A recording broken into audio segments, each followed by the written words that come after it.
नमस्कार दोस्तों, मैं हूं ज्ञानेंद्र नाथ, स्पिरिचुअल एस्ट्रोलॉजर एवं वास्तु कंसल्टेंट। वास्तुशास्त्र बहुत पुराना और प्राचीन है।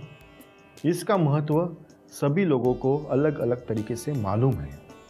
वास्तुशास्त्र के नियमों को आप फॉलो करते हो तो आपके घर का या फिर आपके ऑफिस में जो भी वास्तु दोष है उसका निवारण हो सकता है। दोस्तों, वास्तु हर तरह की होती है, जैसे कि किसी का छोटा घर हो या फिर किसी का एक फ्लैट हो या किसी का एक बंगला हो या फिर कोई महल हो।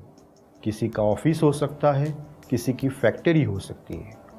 हर तरह के वास्तु में कुछ न कुछ दोष पाए जाते हैं। जिस वास्तु में दोष नहीं वो बहुत सक्सेस की तरफ बढ़ते हैं। वास्तु एक ऐसी चीज़ है जिससे इंसान को बहुत ही सक्सेस भी मिल सकता है या फिर उसे भारी मात्रा में नुकसान भी हो सकता है।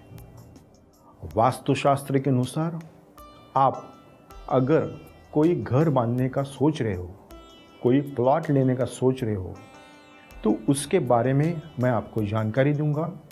आप उसको फॉलो कीजिए।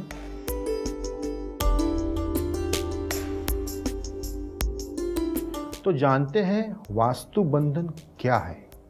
दोस्तों, वास्तु बंधन में जो अपना घर है या ऑफिस है या कोई फैक्ट्री है, बंगला है, महल है, तो उसके जो 4 प्रमुख कोने हैं, उस कोने में ड्रिल से छोटे आप होल कर सकते हैं, इस तरह ऊपर से नीचे तक। ये 4 होल करने पड़ते हैं। ये करने के बाद उन होल में आपको मर्क्यूरी, कुछ सिद्ध वनस्पति और कुछ चीज़ें उसमें डालनी पड़ती है और सिद्ध मंत्रों द्वारा उसे सील करना पड़ता है। वो सील करने के बाद कोई भी बोल नहीं सकता कि यहाँ पे कुछ क्रिया हुआ है। वो पूरी तरह नॉर्मल दिखती है। इस तरह उस जगह के 3 कोने जो है वो इसी तरह पैक किए जाते हैं। फिर घर का जो प्रमुख दरवाज़ा है वहाँ पे अपना मुंह रख के हाथ में एक नारियल लीजिए और इस तरह आप उसे पूरे सर्कल में राइट हैंड से पूरा सर्कल कीजिए। ऐसे आप 3 चक्कर लगाइए। नारियल खराब ही होना चाहिए। उस नारियल पे आप कापूर लगा सकते हो और उस नारियल को आपके घर में आपको 3 बार घुमाना है। फिर उस नारियल को आपके घर के बाहर आपको रखना है। फिर एक और ऐसी वनस्पति आती है, उसे भी आप अपने हाथ में पकड़ के उसी तरह जैसे नारियल घुमा है वैसे ही उसे घुमाना है। उसे 3 बार चक्कर लगाइए और उसे बाहर रखिए। इसे कहते हैं वास्तु का नज़र दोष उतारना। जैसे इंसान को दोष लगता है, इंसान को नज़र दोष लगता है, उसी तरह हर वास्तु को भी नज़र दोष लगता है। इसीलिए दोस्तों, ये नज़र दोष उतारना बहुत ही ज़रूरी होता है। उसके बाद एक कोना खाली रहता है। वहाँ पे उस घर में एक छोटा सा सिद्ध हवन किया जाता है। उस हवन में अपने भगवान को उसका आगमन करने के लिए, उसकी कृपा दृष्टि पाने के लिए 21 वनस्पति का, ऊर्जित वनस्पति का उपयोग होता है और उस हवन में थोड़ी मात्रा में मर्क्यूरी डाला करते हैं।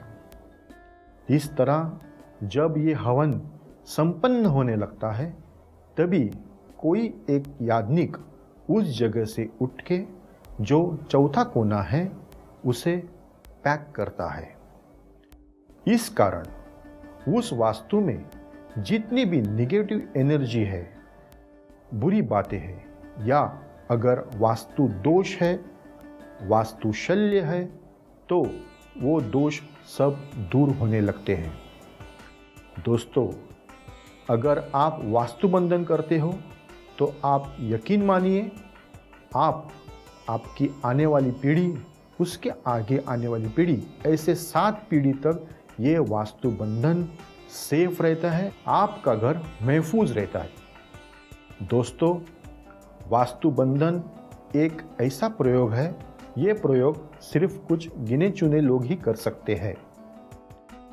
वो व्यक्ति अधिकारी होना चाहिए, उसको ज्ञान होना चाहिए। अगर ऐसा नहीं है तो ये प्रयोग कभी भी सक्सेस नहीं होगा और आपका वास्तु दोष नहीं जाएगा। आप कहेंगे मैंने इतना खर्चा किया फिर भी मुझे कोई भी इससे तसल्ली नहीं मिली। तो दोस्तों, ऐसे ही जानकार इंसान से ही आप वास्तु दोष का निवारण कीजिए। अगर वैसा आप नहीं करते तो आपको सक्सेस नहीं मिलेगा। इसके साथ आपके घर में वास्तु शांति की धूप कांडी आती है।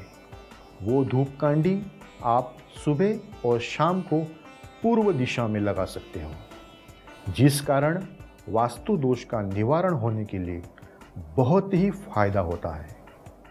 दोस्तों, अगर आपको लगता है कि आपके घर में वास्तु दोष है तो यकीन मानिए आप हर काम कर चुके हैं, हर प्रयत्न आपका असफल हुआ है, तो आप वास्तु बंधन करके देखिए।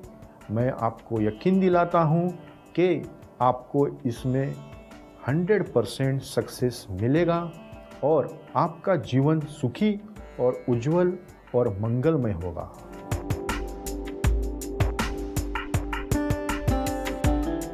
अब वेब, मोबाइल और टीवी पर उपलब्ध